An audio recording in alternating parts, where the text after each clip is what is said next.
Hi guys, the issue of food poverty and food banks was brought up in the House of Commons this week by Labour MP Rachel Maskell. She described how people in her area are struggling as a result of the cost of living crisis. Rachel explained here how inflation is making it more difficult for charities and other organisations to provide assistance to the poorest in society. She asked the Secretary of State for the Environment, Food and Rural Affairs, Therese Coffey, what the government is going to do to make sure that people don't go hungry. The response? Get a better paying job.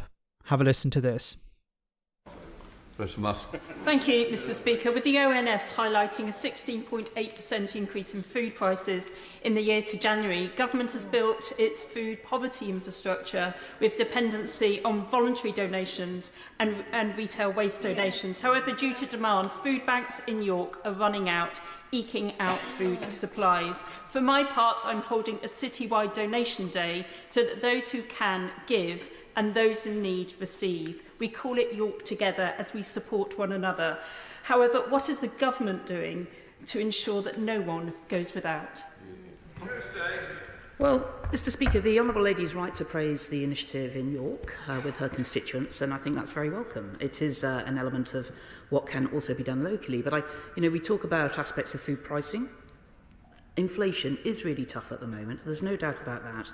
And I'm conscious, though, that we still have a situation where, generally across Europe, we have one of the lowest proportion of our incomes being spent on food. Supermarkets have been very competitive, and we may discuss some of that later. But I do want to encourage her to also work within supporting the Household Support Fund. That is intended to go to people particularly in need. But of course, we do know that one of the best ways to boost their incomes is not only to get into work if they're not on work already, but potentially to work some more hours, to get upskilled, to get higher income.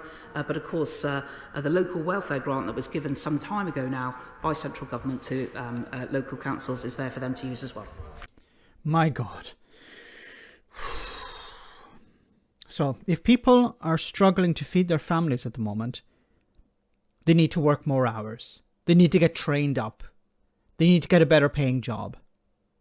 If food banks at the moment can't provide because they've run out of money, they've run out of resources, the response is the people who rely on those food banks need to work more hours. There are carers who are very badly paid, getting very little from the state.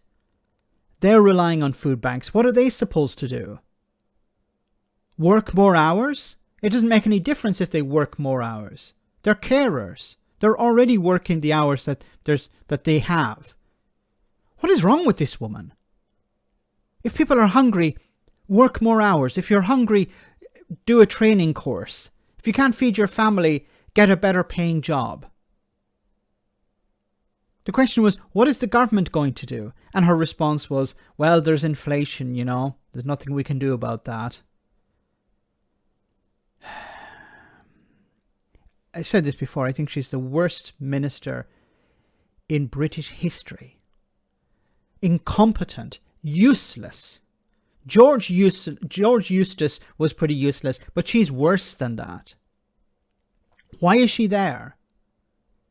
What has she done to receive this position? People are struggling at the moment. And you notice here what the Tories have been doing is offloading their responsibility onto charities. People are relying on food banks because they're not receiving enough in benefits, in support. The social safety net is non-existent, or pretty much non-existent, so people have to go to food banks. Food banks receive a majority of their money, the resources they need to operate, through donations. So people who have money are giving it to food banks. If supermarkets are providing leftover foods to food banks to provide to people, this shouldn't be the case. It shouldn't be necessary for private individuals to prop up the state, in a sense, to step in and take responsibility. It's the job of the state to do these things. What is the point in having a government if they don't provide a social safety net? I know for the people like Therese Coffey, the job of the state is to deregulate, to offload as much responsibility onto the private sector, to privatize, to destroy the state. And if you're poor, well, tough luck. If you're rich, well done. Disgusting. Let me know in the comment section, guys, what you think. As always, your comments are greatly appreciated. Thanks a lot.